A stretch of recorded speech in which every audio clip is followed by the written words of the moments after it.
Hello, I'm Daniel Black, and I'm a Czech then transitioner, and I am publicly speaking against transitioning. And with me is Walt Heyer. Welcome. Thank you. It's nice to be here in the Czech Republic.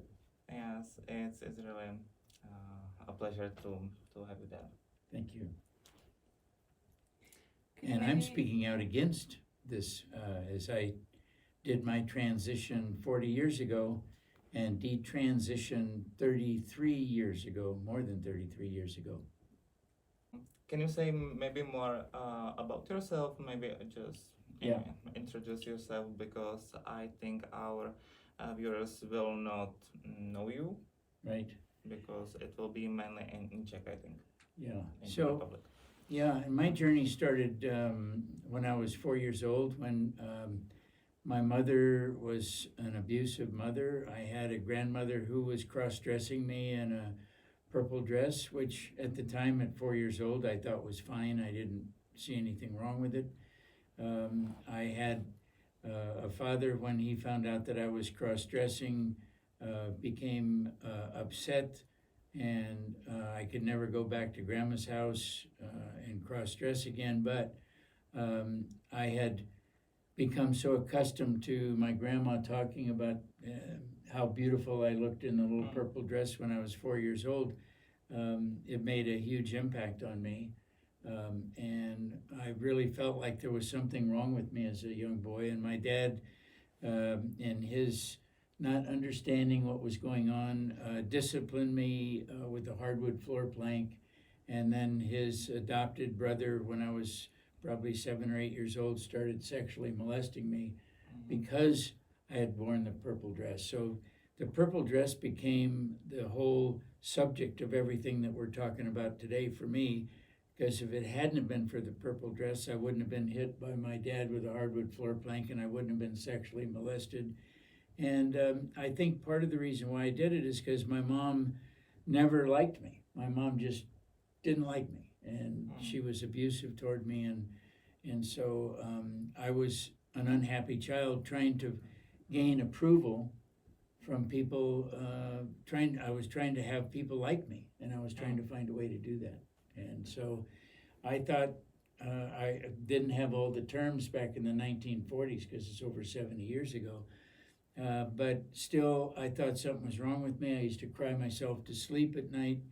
And when I was probably 13 years old, I started secretly identifying as Crystal, a female, to myself, really. Once in a while, I started cross-dressing, though, and went out sometimes privately in public. But I didn't ever let anybody know. It's just kind of a secret. But then Christine Jorgensen, I think in the 1950s, became a big headline. A soldier has sex change surgery, big headline.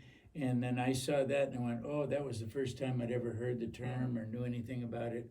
And so that had a big influence on me, not realizing that Christine Jorgensen was not a very psychologically healthy person, was an alcoholic, a chain smoker, was abusive. Christine Jorgensen was kind of not a well person. So, but that imagery kind of stuck in my head. I got married and had 2 children. I was never homosexual. I just had a broken identity from my childhood, and my mom not liking me and just wanting to gain approval from people. And so I eventually, like many people do, go to a gender specialist, and the gender specialist says, well, very quickly says you need hormones and you need surgery. Here's a prescription for hormones. Here's a letter for surgery.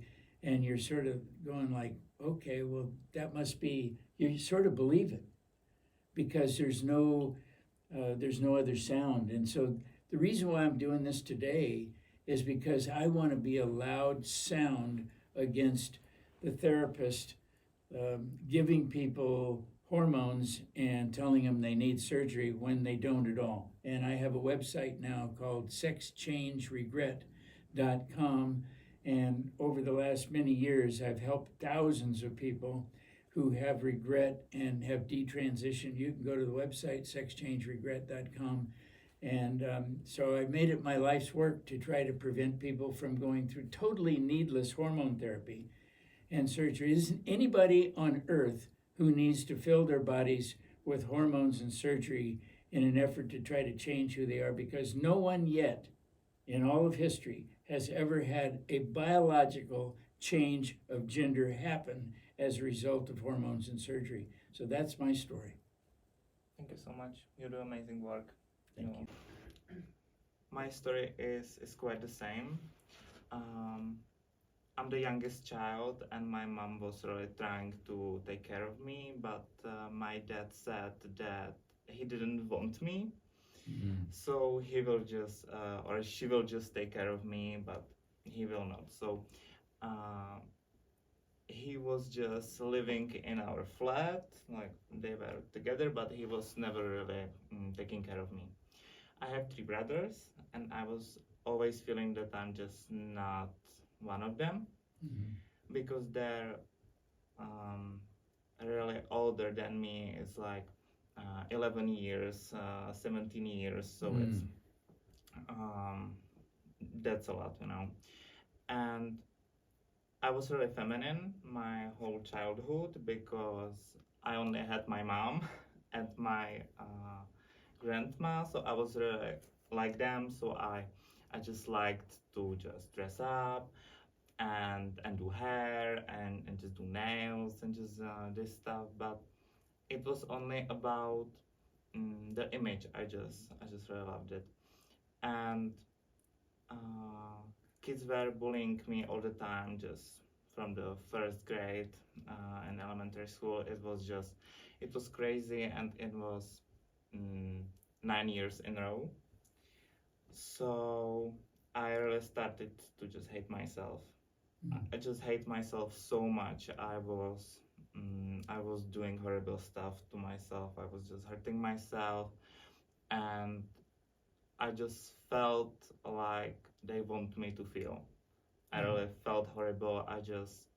And they were calling me names, just like horrible names about just homosexuality and stuff, because I was really feminine that time. And my mom was not really helping me, because she was just, I really loved wigs. I just loved wigs. And she was just buying me them, and I was just trying on them, and I was like feeling it, but I was never really thinking about transitioning. I think I knew about it, but I was not really like thinking about it. And my mom is really religious, and she was just pushing me into it by just taking me to Jehovah Witnesses, this religion. And I was not believing them like at all first, but then I just started to just believe in what they was saying, or just they were saying, and it was all about hate. It was just all about hate, that just feminine boys are just bad, and just men needs to be just like manly, and I don't need to they were just telling me that I just cannot wear what I want, and I cannot just do my favorite stuff, just to, I don't know, just to do makeup just on my mom and stuff, because it was just banned, because men just cannot do it. And I felt like that if I would be maybe gay, I would be able to just do it, because gays was This was acceptable. Yes, exactly. But because it was not just weird, it was always like, oh, he's gay, you know, it's just okay for him. And then I found out on YouTube Gigi Gorgeous. I don't know if you know him. And he's really famous, like really famous. He has just millions just subscribers. It's just crazy. And I felt like, oh my God, he's really nice woman. And I just want to be nice woman too, because I like feminine stuff and I'm feminine, so I just want to do this. And my mom just told me that she will support me if I will be happy. So I was 16 then, so I was just feeling like I will really be happy, and I just transitioned socially then, and just got hormones and surgeries, but we will just talk about it. But Yeah. that's just shortly something about me. But what's interesting, how do you think it impacted you that your dad, it sounded like he actually rejected you? Yeah. And how big of an impact do you think having your dad reject you, that made you feel? I was not really like taking care about it. I was like, I don't have a dad. I've never really thought about like dad issues. Right. I felt it just normal that just dads are just useless. Yeah. I was just thinking that because our dads that I known at that time were just useless. Yeah. Well, your dad was useless. Yes. Oh. And he was only going to work to make money, and my mom was just at home, just taking care of kids. But that was just all he was doing. Like Right. that was all. He just went to work, got home, was watching TV, and it was it. And yeah, but when I just think about it, it really made impact on me. Yeah, because I only had women around me, like Right. only women. So I was just trying to be like them. The only role model you had was women. Yes. There was no male Exactly. role model. That was gone. So you only had your grandma and your mom. And so to me, that makes a lot of sense in what happened.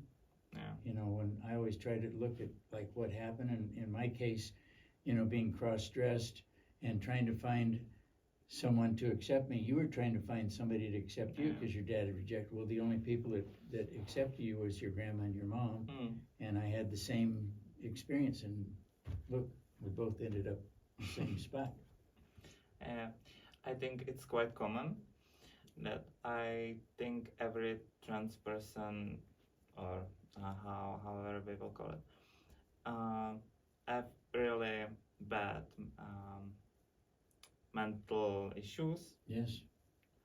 Because I think something like transgenderism isn't real. I just feel like it's something in their head, that something is just telling you that you're not okay. Right. And you're just trying to just find the answer why. Right.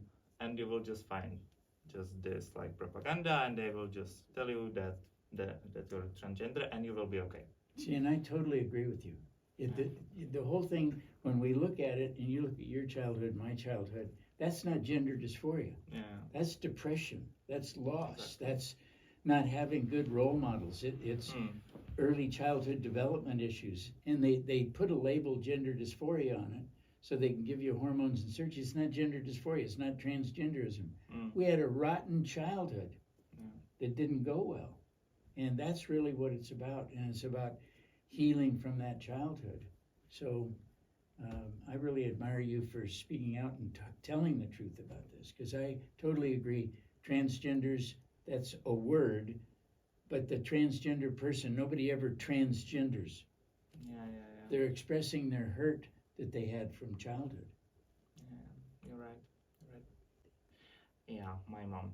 I don't really remember my childhood, because for me it was really traumatic, but my mom was telling me my whole life that there's nothing more disgusting than a naked man, and that just sex with a man is just like disgusting, and she don't want to do it, or she doesn't want to do it and stuff.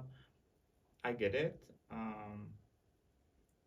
She had horrible experiences with men, but she was really like trying to push me into it, you know. But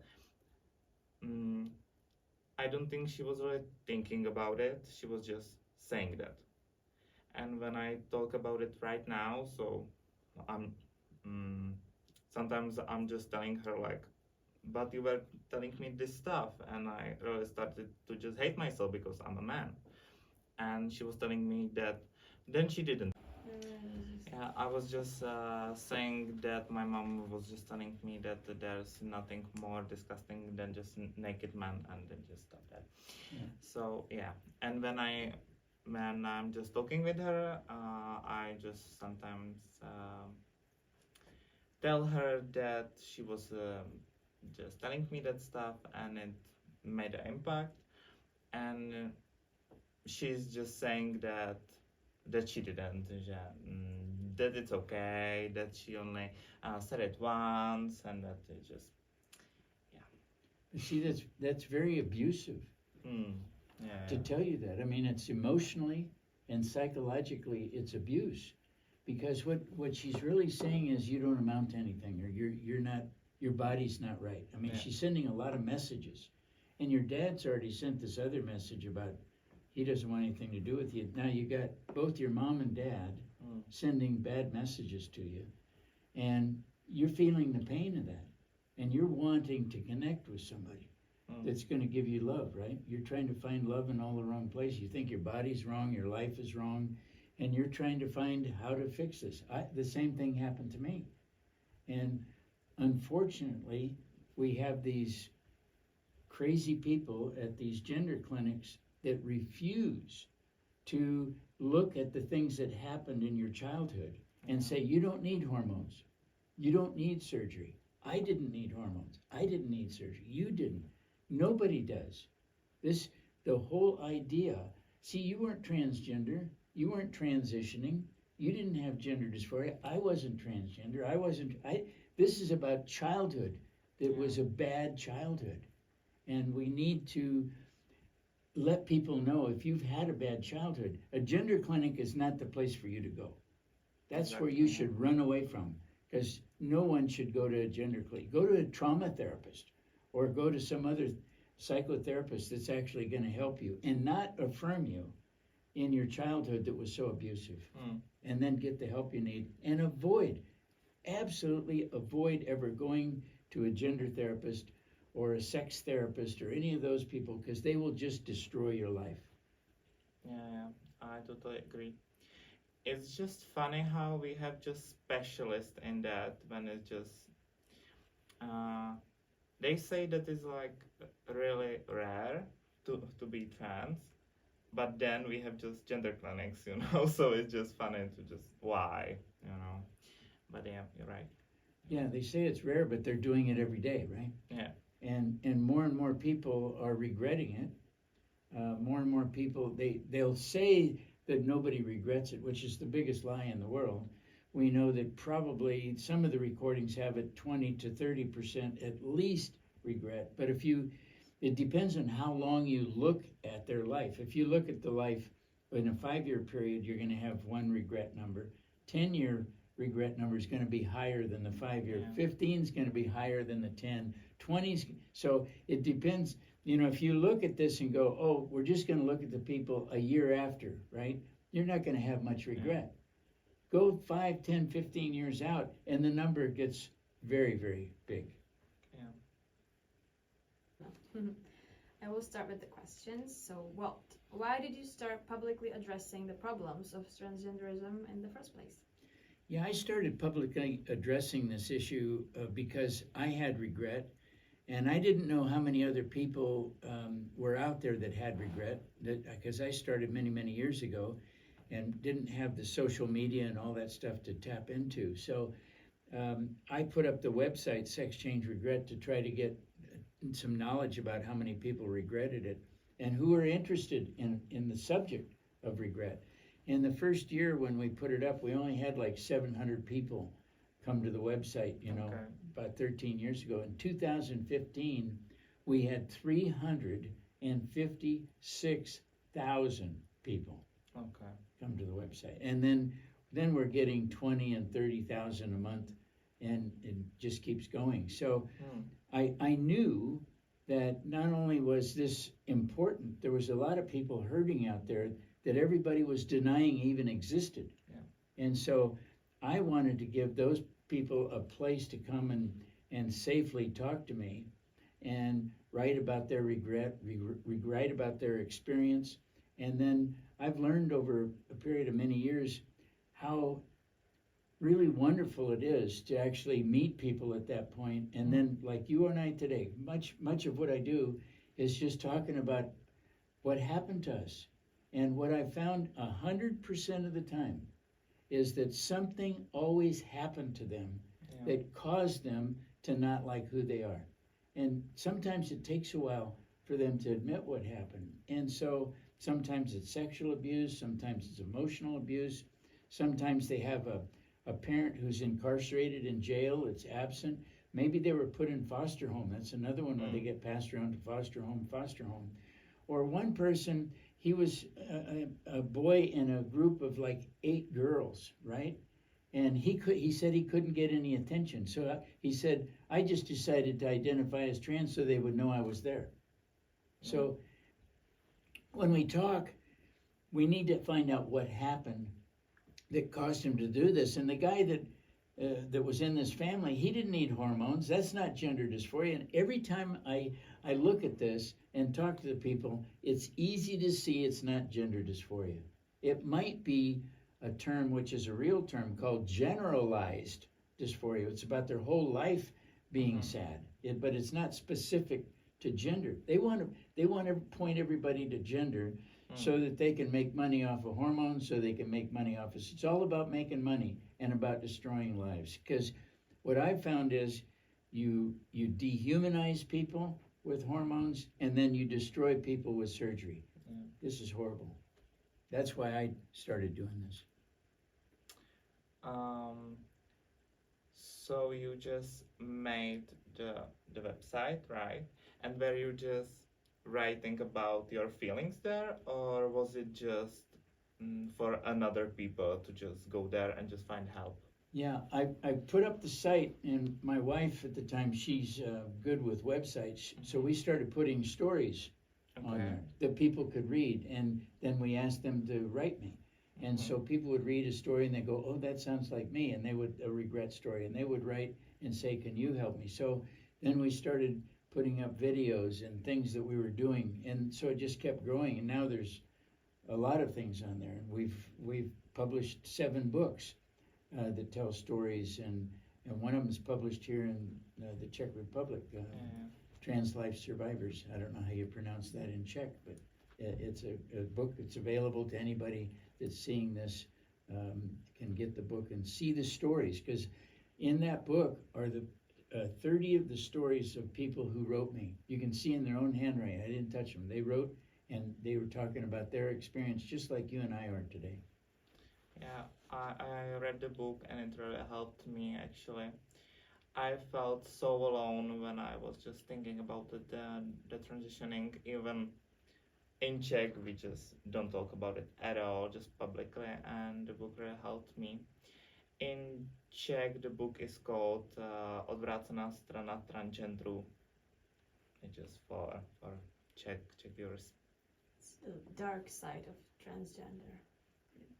Okay. Do you want to say why you started publicly speaking up against it? Yeah, I started publicly speaking because I felt alone with my thoughts, and I really was trying to just say it out loud. I just really wanted to say what I think about the transitioning and how it affected my life. I was tweeting stuff that trans women are not real women, and just this stuff, just like stuff that we know, but we cannot just say it out loud because now it's just taboo to just say. And yeah, and then the followers just went up, just like really fast. It was just like I had like 50 followers, just like nothing, and a lot of hate, and it was crazy. But then it was like 1,000 followers and just 5,000, and now it's 17,000 followers on my Twitter profile. But I think for just for Czech Republic, it's just quite a lot, I think, and I'm really glad that I just can share just thoughts or just videos like this with you, because I really want to spread the informations about this topic, because we don't really just say it, and I think it's just crazy when someone really needs help and he just find only just transgender just propaganda and stuff, and no one will just tell them that it's a lie. Yeah. That you didn't change genders, Yeah. and you were harmed, which is the same thing. And I applaud you for speaking up, because you will help people, because there's other people just like you. And what we do today is actually empower people to speak out. We give them courage to speak out, because there's a lot of people that want to speak out, but they're afraid to. And you, being younger, quite a bit younger than me, will empower the younger people to speak out, because many of them are being harmed, and they don't feel like they have a safe place. You become that safe place. Yeah. Thank you. All right. Walt, how did you deal with the backlash in the form of online bullying and physical and verbal attacks committed by the members of the pro-trans community? Yeah, the pro-trans community, I gotta be totally honest about it. I ignore them. I don't care what they say, what they do. It doesn't matter to me. I have nothing to do with them. It's like, that's their thing. I got my thing. I have a voice. I'm gonna tell my story. And if they object to it, so be it. Okay. And how did you take it at the beginning? You know, after reading so many stories about people regretting this, I knew I was doing the right thing. And I knew, even from people who were first against me and then came out and said they regretted it too, that I actually gave them courage to speak out. Then I just know that there are more people. People have a hard time going against this, and because they do get shouted down. And I think the more people shout me down, the more I want to speak up. Okay. You're really brave, actually. Yeah. It's amazing. For me, it's not actually like that, because in Czech Republic, it's almost everyone publicly support trans people, or just the pride stuff in general. I think there's a big problem in LGBTQ just this, because I don't think that LGB is something in common with T, like gays and just transgenders. Like, it's not the same, because when someone is just homosexual, he just like men or just women and whatever. But when someone is transgender, they're just hurting themselves, right? So it's just not the same. And people are just really trying to support just small people of group, or just small group of people, Yeah. and they're just trying, but I feel like it's really bad. So when I just say that transitioning is bad idea, then they will text me that I'm harming people, you know, and it's always like that. I'm trying to ignore it, because a few people texted me that I really just helped them, and they just asked me, or they're just asking me about things about just the transitioning and stuff. And even parents are texting me because of their kids, and I think that's just amazing, that I can just help someone. So I'm really just trying to just not take it personally, because I feel like that people are just scared of the truth. So they're just really trying to be mean, because they really don't know what to do, I think. Yeah, that's true. And you know, it's interesting. If I didn't speak out, we wouldn't be talking today. Yeah. right? You wouldn't have seen me in a movie. You Yeah. wouldn't have, so we get to help people. So they don't want us to be able to help people. Yeah. They want to prevent us from helping people. And so I'm not going to let them stop me. And I'm glad that you contacted me and that we get to have this time today. Yeah. All right, another question. What do you think about the current situation, specifically, the propaganda and the changing of international legislation in favor of transsexuals?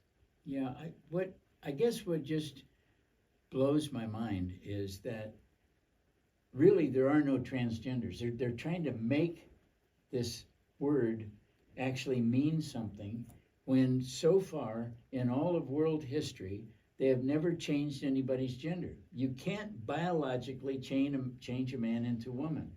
And so I'm just going to keep speaking out and saying what the only thing they're doing is they're, with hormones and surgery, is they're feminizing a man or they're masculinizing a woman. They are not changing their genders until people begin to understand the truth. This whole thing I call one of the biggest medical frauds of our day. It's just a total fraud to tell somebody that they can transition, they're transgender, they have gender dysphoria, take hormones. It's actually insanity. Yeah, you're right. What do you think about the legislation?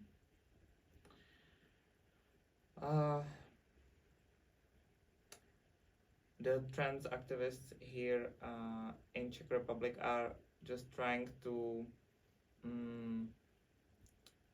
really like make the whole process of transitioning easier. So they just want that you will go to the office and they will just change it without doctors and just stuff, because the gender is just something in a body and just in mind, and I don't understand that.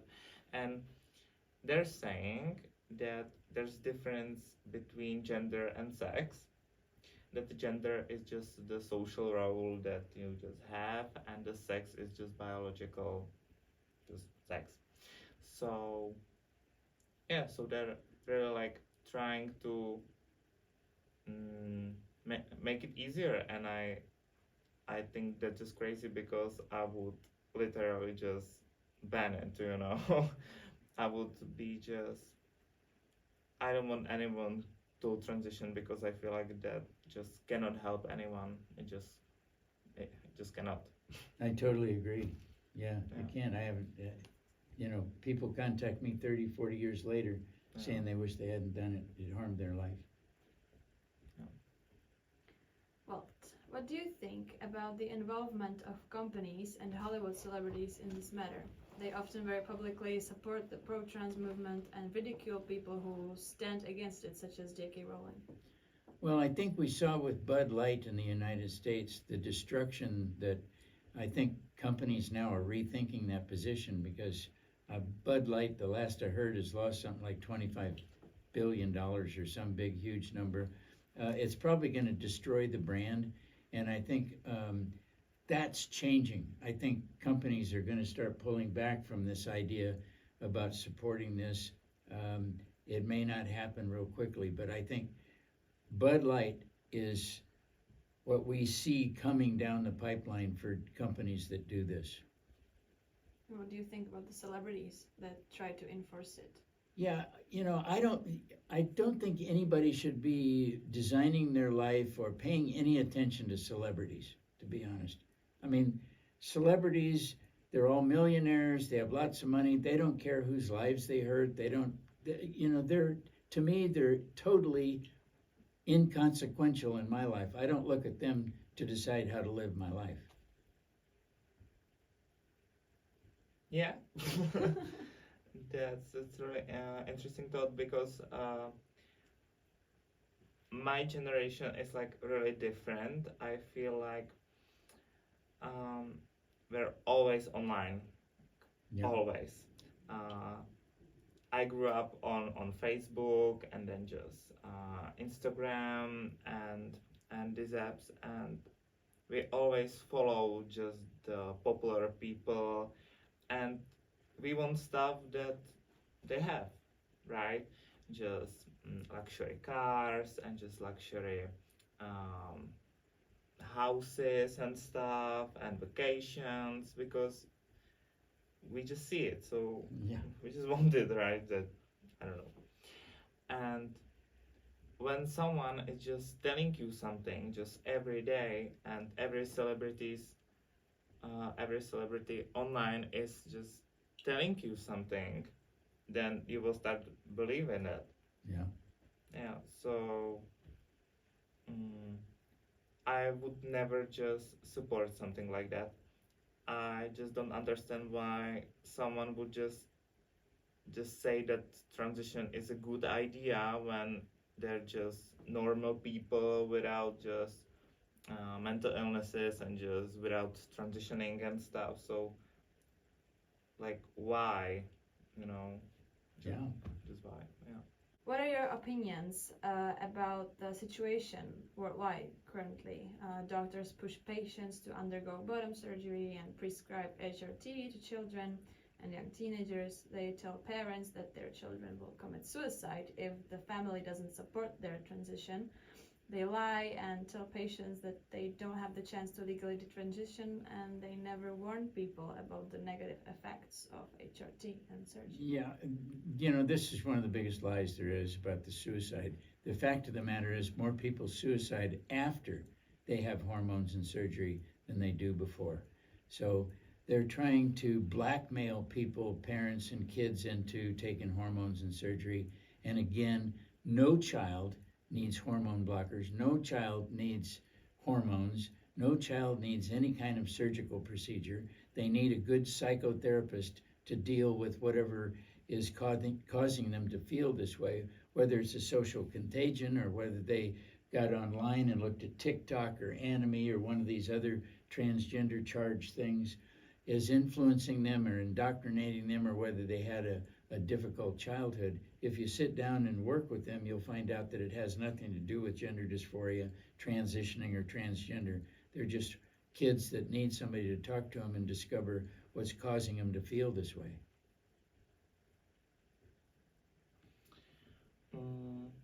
I was really thinking about why doctors are pushing kids into it. Like, I don't really understand why, because they're just kids. 4-year-old kids just want to be just princess and just queen and just this stuff, fairy tales, right? And then they just want to change genders, like, of course, because there's kids, right? And just changing genders, I think it's all about money. That's my opinion. But I just cannot think about another reason why would anyone just do something like that. The doctors just want to make money. Yeah. And I think the doctors, in my view, I call them predators, because the kids become someone who they use to make money. Yeah. And not to help the kids. It's all about, and yeah, you're right. They see things, they want to be a princess or a fireman or whatever. Yeah. And they just play into this fantasy, and it's all fantasy. The whole thing is fantasy. There's nothing real. Yeah, exactly. And the doctors are making tons of money off of this, and sadly, governments are supporting it. Government should never be involved in this stuff, period. It should be banned. All of the surgeries, all of the hormones should be banned for anybody at any age at any time. Exactly. Yeah. Yeah. There's a very active Czech pro-trans association called Transparent. Its leader has been extensively covered by big media companies. He talked to politicians about other potential legislation changes and has been publicly criticizing anyone who speaks up against transitions, just like Daniel. Thousands of people follow him on social media and get manipulated by his lies. What do you think about this type of negative influence, and how dangerous is it in your opinion? Yeah, I think it's very dangerous, and I don't know the person. My guess is that he's trying to be famous on and make money himself and become some kind of celebrity. And he's doing it and harming people at the same time. He's causing more harm, and many of the people will commit suicide as a result of what he's doing. So he's actually causing people a great deal of destruction, in my view. He is presenting himself as a woman as well. Yeah. So that, Well, he's not.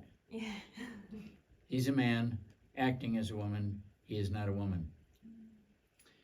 Yeah, he's really not. Yes, that's true. This whole situation is just crazy because government is really just pushing this propaganda with this company or whatever is it. This man, I talked to him like I think 4 times or something like that, and we really cannot agree on just anything. Just anything, because I just told him that he's a man. Yeah. Because he is. Yes. Yes. And I was just telling him, okay, you can just wear dresses and just put makeup on and stuff, but you're still a man. Yeah. And that's it. And he told me that he's not, because his brain is a female brain, right? And I told him, okay, that just doesn't make sense, because it just nothing like your brain and your body. That just your body. That just nothing like just two things that just not cooperating or just something like that. And he told me that his body is like a car, and he's a driver. So his car, so his body is now a woman, and the driver is a man. So he's still a man, but he's not. You know? And I was just saying, okay, that just, no, I don't understand that, and I don't want to just talk about it this way, right? Yeah, I don't know what mental illness that is, but that's a mental illness. Let's just leave it at that. It's a mental illness. Yes, and that. Especially if he thinks he's got a female brain. Like, come on. Yeah. Like, you can say anything, right? And so if he makes himself believe this is true, and the proper terminology for that is a delusional disorder. Yeah. He is a delusional disorder, and he's living it out as a man wearing a dress saying he has the brain of a woman, which is total nonsense. So, yeah. Yeah, and I think the more famous the trans activists are, the more just they're weird. I don't know. Yeah. Because he was just kind of normal, just wearing just some makeup and stuff, and people were just like, yeah, just do it, just be your true self and stuff. And then he found a girlfriend that is lesbian, as she's saying. Okay, but they just do weird stuff together that is really not lesbian. And they're claiming that they're lesbians, but because he's a woman and she's a lesbian, so she's attracted to women, like trans women too, because they're women too. And it just got really complicated, because that's not true.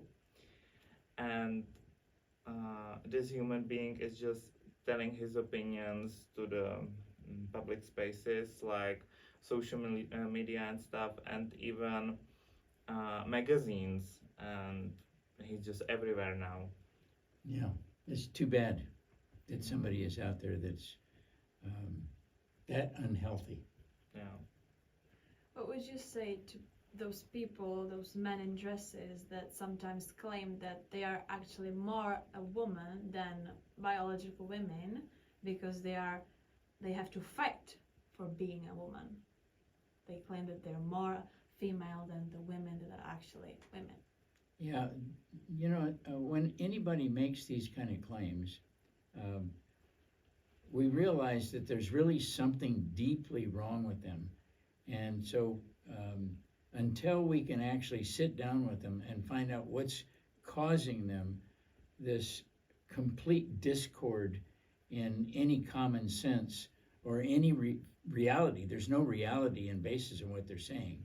And so I'm always concerned about people who gain a lot of attention who are so disconnected from reality, because there's just no reality in what they're saying. All right, next question. Normal people now face the pressure to accept and support made-up pronouns and flipped identities, and it has become so standard that those who don't agree with it often remain silent out of fear of rejection or even possible attacks. Do you think this might change in the future? Do you think the Western society could soon stop supporting transsexuals and people identifying as anything other than what they biologically are? Well, I think there's always going to be people that suffer from mental illness. There's always going to be people that want to make money off of people with mental illness or who suffered trauma during their childhood. So I don't think it's ever going to go away. I do think that we have the responsibility of pointing out the fact that nobody needs to go through these procedures, that they're going to regret it and it's going to cause them harm. So I think we just need to keep speaking out about the dangers and the harm being done. And so I think that's the main thing for me. What was the question? Do you think the Western society will stop supporting transsexuals soon? Do you think this propaganda will disappear one day? I really hope so. I just really hope so, because it's really like it's harming people, it's killing people, and it's just not helping anyone. I think that it can help someone for a short period of time. Mm-hmm. I felt euphoria for, I don't know, 1 year, 2 years, something like that, because I was just fighting for it. I was just fighting to just get the hormones and get the operation, and it was just first operation, second operation, third operation, and you look just different, and I just wanted to look, the more different, the better. Yeah. And when I saw myself in a mirror just after transitioning, and I saw myself, not my transitioned self, but my true self, I started just crying, because I didn't want to see that. I just didn't want to be the man I really am.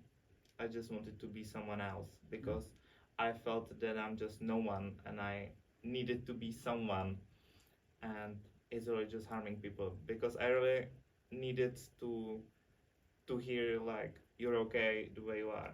Yeah. That's it. And I didn't have anyone to just tell me that. Wouldn't it have been nice if your mother told you that you're okay just the way you are? Yeah, she was trying. Yeah. She was trying, but it was not really helping. Right. Yeah. Yeah, but I'm really hoping that the government will just do something about it, and I hope that one day they will just they will see what they've done to people, and maybe just think about it, like that's maybe just not the right way to do. Yeah, so I feel something Yeah, like that. and I had for a short period of time, sort of a euphoria, but it's a false euphoria. Yeah. I think the euphoria came out of me wanting it to work. Yeah, exactly. I wanted it to work, and so I was sort of forcing that. Yeah. And so then you hit, because that's not reality. Then you hit the reality, and then you realize this is not going to work. Yeah, a lot of transsexuals are saying that they need to be really trying to be happy. Yeah. And they're just depressed and stuff. And I'm always I always tell them like, but you're still depressed. And they always tell me that the transition isn't about curing their mental illnesses, but it was all about that. Like when it first came out, it was just all about curing mental illnesses. But right now, it's not about that. Right now, they're saying that it's about being your true self, Yeah. and you just have mental illness, and like it's okay, but you're your true self, and then take just pills in the morning, just happy pills, right? And yeah, You have to manufacture a Yeah. true self. Your true self is what you are before they give you hormones and surgery. Yeah. So this is a manufactured true self. Yeah. Very interesting. and it's really it's just crazy that they just tell you that there's something wrong with you, and you need to just change everything about yourself to be your true self. It just doesn't make any sense. You need to destroy yourself to Yeah. be your true self. yeah, exactly. It's just That doesn't make sense. I really loved your comparison to lobotomy. yeah. I often on Twitter I often use the comparison like that bottom surgeries for transgender people are the same like lobotomies for depressed people. Like it's the same because right now gender dysphoria, as they call it, we only cure it with the surgery. Like why? That's the only mental illness that we cure with the surgery. And I always use that term just yes, the just new lobotomy. Yes, it is. Yeah. Because then it was just for them it was amazing, right? They felt that they really found something, and it will really just help people. And I think that it just somehow could, like, just to help someone, but in general it didn't really help anyone, and I feel like it's really the same. Yeah. It's just the same thing. It's not helping anyone. Yeah, I totally agree with you. I agree with you so much. I wrote a book called Paper Genders that talks about comparing the frontal lobotomy with Okay. the surgery. And Okay. Paper Genders has that in it. Talks about how they try to cure mental illness with surgery. Yeah. And the story starts in the early 1900s, in 1908 or 1909. And so the book is really pointed to exactly what you're talking about. And I totally agree. So the book, Paper Genders, if we could get it published here in the Czech Republic, would really be helpful. Yeah, that would be really amazing. Next question. Walt, why do you think teachers in the West are more and more often pushing their young students to learn about this topic and support all the non-conforming individuals? And where do you think, or where do you stand on the general sexualization of children? Yeah, well, in the United States, it's the federal government, it's the President of the United States and the teachers union that are forcing this on the children. Teachers, many of the teachers don't want to do this, but if they don't do it, they will be fired and lose their credentials. And so what's happened is the public schools in the United States have become the LGBT trans indoctrination centers, all at the expense and harm of young children. I've actually worked with girls as young as 10 years old, helping them come out of what the school had done to them. I've worked with some girls at 14, 15, and 16 as well. So this is actually the most hideous thing that you can do to children, is what the U.S. government is and the public school systems are doing in the United States. I absolutely hate it. Do you have any idea or just opinion why? Money. Money. You know, every time the government pushes this, they have people like George Soros, the Tides Foundation, and some other big financial, will give money to the Democratic Party. So every time the Democrats push this stuff on kids, they get money. So it's about money, every way from the doctors and the surgeons and the hormones, the pharmaceutical companies. For every child that they get hooked on hormones, that is somewhere around $100,000 to $200,000 per child for a lifetime of income. It's Okay. about money. Okay, that's crazy. in our country it's not really like that, but it's starting to be, and it's scaring me because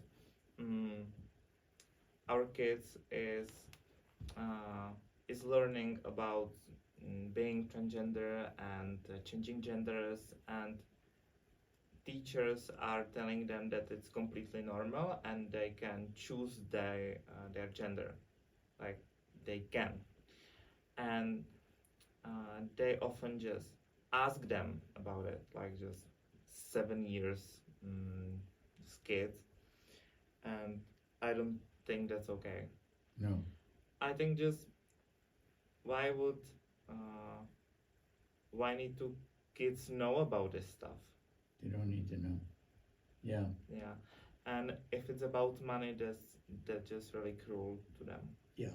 And so what I've been doing lately, and actually for the last 5 years, is telling parents, take your kids out of public schools, teach them at home, don't let them be exposed to this. And more parents are taking their kids out of public schools to protect them. So that's kind of a big thing that's happening too. Do you think the Biden's presidency helped the pro-trans movement in a way? Or? Biden is the head of the LGBT movement, period, in the United States. Yeah, I feel the same. Do you think that the influence is present here as well? In Europe, generally, European Union maybe? Because of what? Because thanks to Biden and thanks to pro-trans community getting stronger every year. Yeah, maybe, but it's about being online, as I was talking about, because when something is happening in US, it will start happening everywhere because of the apps, right? When something is just normal in US, people here will start asking, why isn't it normal here? So it will all just start like that. But I think this stuff started before Biden. I don't think that it was really his idea or just something like that, but with him it really went bigger.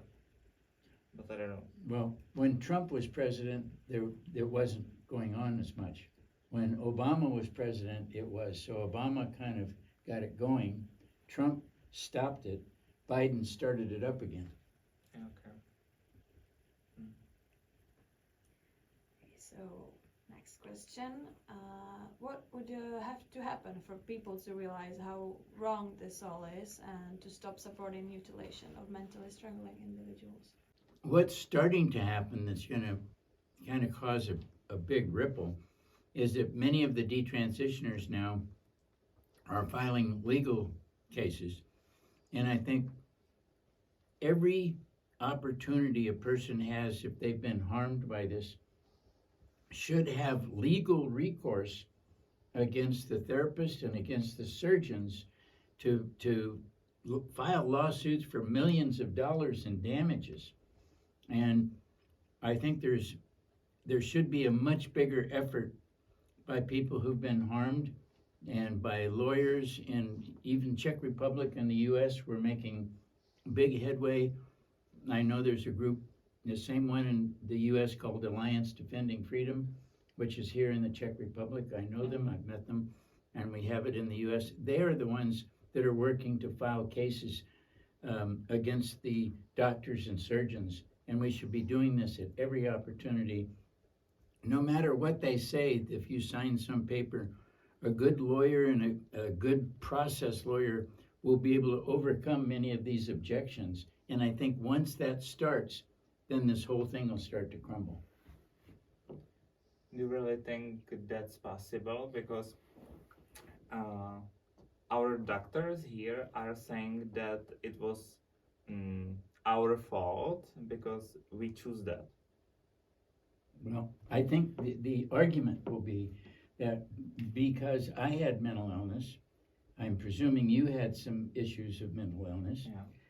The fact that they did not address those things, see, they have to write these things down. If they did not address these issues, and they did not spend time dealing with these issues, they're at fault. And Okay. so when you have these people like us regretting it, every single case is a case of a doctor or the therapist who approved it not looking at the underlying comorbid disorders. They call them comorbid disorders. They don't look at them, they ignore them, they don't want to look at them because they want to make money just pushing people to hormones and surgery. So I think once we get maybe people even in government who begin to have questions, I think if we can reach government leaders and they go, you know, we need to take another look at this. And if we get government leaders and lawyers working together, I think we can begin to crush this idea about you don't have any recourse against the therapist. And we need recourse. We need for them to have consequences. We have consequences. Our consequences are serious. They need to have consequences for doing a poor job. Yeah. Do you think that there's someone who would be the transitioner, who would really be, when then would really be their fault? I don't see how, I've worked with thousands of people. I've never seen one case where it was the detransitioner's fault. Okay. Every single case. In fact, I find it so simple in working with people. I've actually helped people detrans in 3 or 4 days just by identifying, letting them see what happened. That doesn't happen often. Sometimes it takes 2 or 3 years. But the point is, when you spend time and say, the key things are, you're not a transgender. You never change genders. You never transition. And it's not about gender dysphoria. Once you have that conversation, then you have to pivot to what it's about. And the terminology that we use is called adverse childhood experiences. And it's called ACEs. It is actually a clinical term. Adverse childhood experience, known as ACEs, relates to 10 key things that happen in our life, that happen to us. And if a therapist who's approving us for surgery looked at these 10 things and just asked those questions of you and me, they would not give us hormones and surgery because they would see that we were traumatized as a child and we needed a trauma therapist. Every single one that I work with would have benefited from a trauma therapist dealing with their adverse childhood experiences. ACEs, it's called. You can look it up. It's called ACEs. Adverse childhood experiences. There's 10 of them, and they're all critical. Did someone offer you, the doctor, another treatment? No, that's, a good therapist would listen to what you have to say, and then a good therapist would look into your childhood issues, and if you were harmed, like you were telling me, I listened to your story. If I was a therapist, I'd say, well, wait a minute, your dad abandoned you and your mom shamed you about your body? Those are pretty critical things. You spent all your time with your grandma, so you didn't have a father figure. Okay, we need to sit down and spend 3 or 4 months just dealing with those issues and what happened before you ever get any hormones. And so I think that's where the therapists are liable financially for the harm that they're doing, because this is so easy. They could do this in 3 months and save the lives of all of the people who are regretting and detransitioning if they just took an extra 3 months to deal with the adverse childhood experiences that these individuals, including myself, suffered, but they don't do it. That's why they're liable, and I think that's why governments should be able to press them on this issue and even write adverse childhood experiences into law, demanding that the therapist go through you can actually test somebody on the ACEs scale. Every therapist should be required to test everybody on the ACEs scale before they ever approve them for hormones and surgery. Yeah, yeah. And I have a last question. Yes. Last question is, what do you think that should change just in world that would help people who